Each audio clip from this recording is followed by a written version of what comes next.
No price talk, and no Lambos. This is not another crypto podcast. Welcome to Ignition. I'm your host, Jillian, and each week we will be looking at the problems solved by blockchain. I'll be going deep with the people building the apps and communities which are changing the world around us. Well, hello and welcome to the Dublin EOS podcast called Ignition with me, Jillian.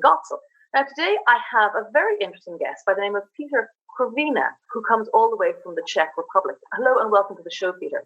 Hello, everyone. Thank you for the invitation. No, it's brilliant. So tell me, you're a student at the moment. Where and what are you studying? Well, I currently study at the University of Economics in Prague, and I study the program of economic analysis. And what year are you in? Oh, yeah, I'm in my fifth year of studies, so I'm in my senior year, actually, yeah. 5 years? Yeah, kind of. It is. It's like a 5-year master course, so yeah, it is. Oh. Well, good luck with your final year. Now, you're from the Czech Republic. Have you traveled much around Europe or the world? Well, yes. For this summer, I've actually been only to Liberland. Normally, I have traveled quite a lot. Yeah, I've lived in Italy for quite some time. So, yeah. Yeah, you like to get out of that.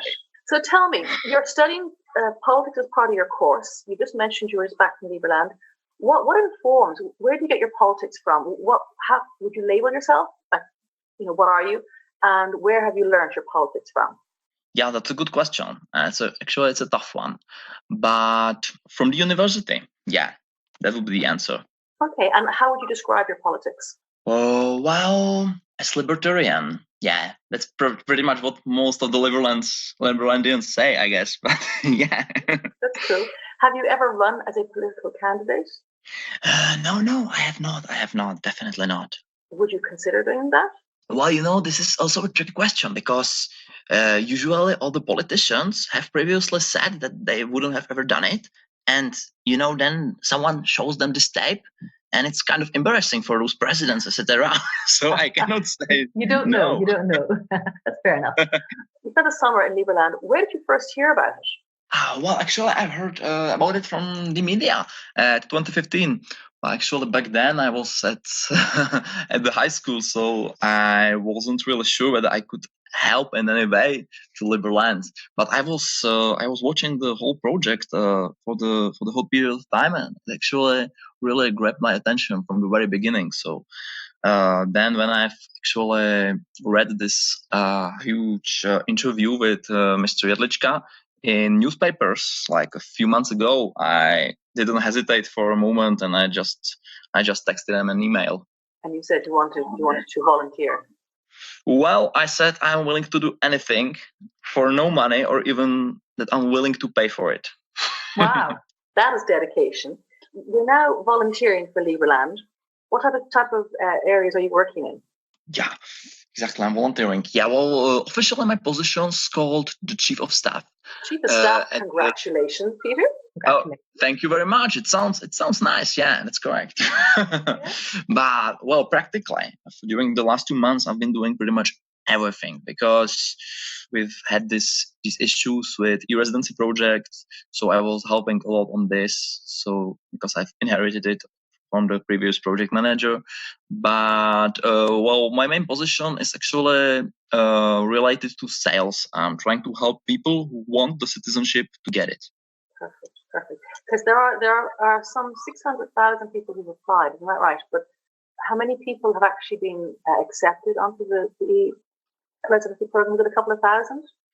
Well, this depends because we can sort this into 2 categories, or maybe even 3. Because there are e-residents, yeah, we have like a few hundreds of them, and we have another few hundreds of citizens. Also, we can sort this group of people who are currently volunteering but don't have any of those 2 things, but probably will have both of it soon, maybe. I don't know, but they are really interested in it, so I think that they will want to participate as well as citizens. Perfect. So tell me, you know how the government is going to be a decentralized autonomous government, a DAG, and it's going to be planned that's going to be built on the blockchain. Are you familiar with blockchain at all? Sure. Concerning the decentralized government, I think it's a brilliant idea, and I know that this idea was here for a while before the blockchain technology actually came into the public. But I also see this big problem. I've heard about it from multiple people that if you are like a voter in Liberland, no one can guarantee that I'm not holding a pistol to your head and forcing you to give a vote to a certain politician. So there should be like a mechanism, reverse mechanism that can actually, guarantee you that you can take your vote back.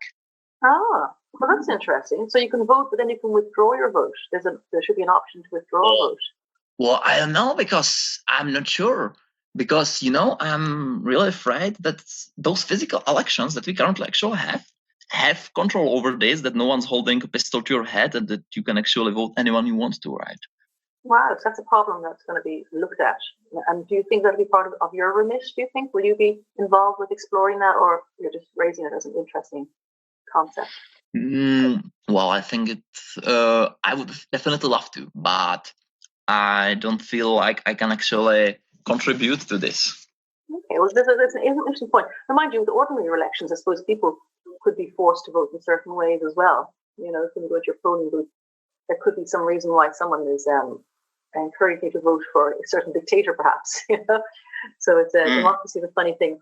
So tell me finally, are you a citizen of Liberland? Yes, I already am a citizen. Excellent. Thankfully. And what does it feel like to be a citizen of Liberland? Well, at first it was a glorious feeling. I mean, I have never even dreamt of being like part of Liberland so intensively as a citizen. However, actually, it's the most important part for me is the job itself, that I can volunteer and work for Liberland. So I don't really feel any different when being citizen. I mean that it's more like a gesture. It's more like a gesture that I can participate further on the development of this country, and also that I can, network with other citizens as well. Yes. Okay. No, very well. Thank you very much for your time, Peter. Today you're on the EOS Dublin Ignition podcast, and I've been speaking with Petr Krovina, who is the Chief of Staff of Liberland. Congratulations. Thank you very much for the invitation.